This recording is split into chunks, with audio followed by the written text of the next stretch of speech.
tuturuan kita ang paggawa ng mashed potato. So, maghanap ka na lang ng tubig. So, magbalat ka ng 2 patatas. O mas madami, mas maganda. Depende kung ilang patatas ang afford mo. So, susunod. Bawasan mo ang tubig. Bawal malabsak ha. Oh. So, gayatin mo. Hindi, maaaring ilagay mo lahat-lahat. Tapos mamaya naman ay hindi goods. O kaya pwede mong i-air fry. Saka mo i-mash kapag luto na. So, ganito. Konti lang yung tubig. Parang nagkasaing ka lang.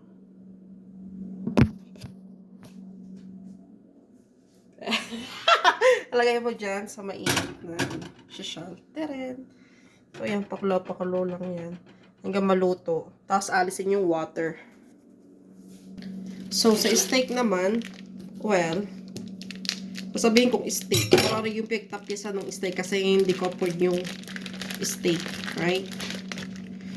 So, wag mo nang hugasan. Kung gusto mo hugasan mo. Pero sa akin, hindi ko na hinuhugasan. Para lasa mo pati germs. Yan, madumi pa. Pero okay lang. So, sa steak, kadalasan, ilalagay mo yung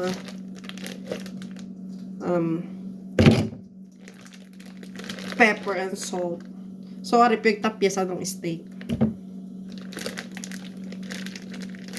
Kuha lang tayo ng 3. So, may food color pa siya. Sa tingin ko yung food color.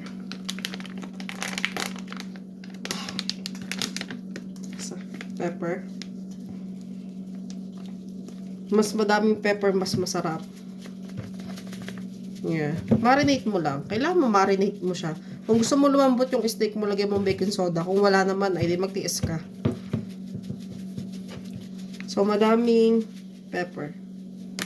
At saka, syempre, kakalog-kalugin mo yan.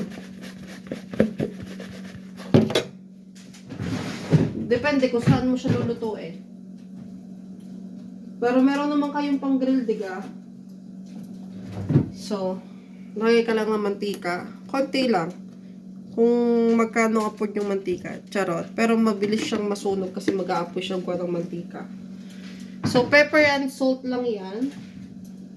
But, kami, dahil nasa Canada, mas social, meron kaming na-grill. Pasensya na. I think wala kayo.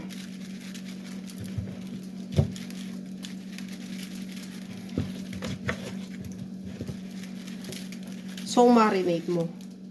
So, panalangin mo, tinaw ni tatats mo yung steak nyo. So, yan.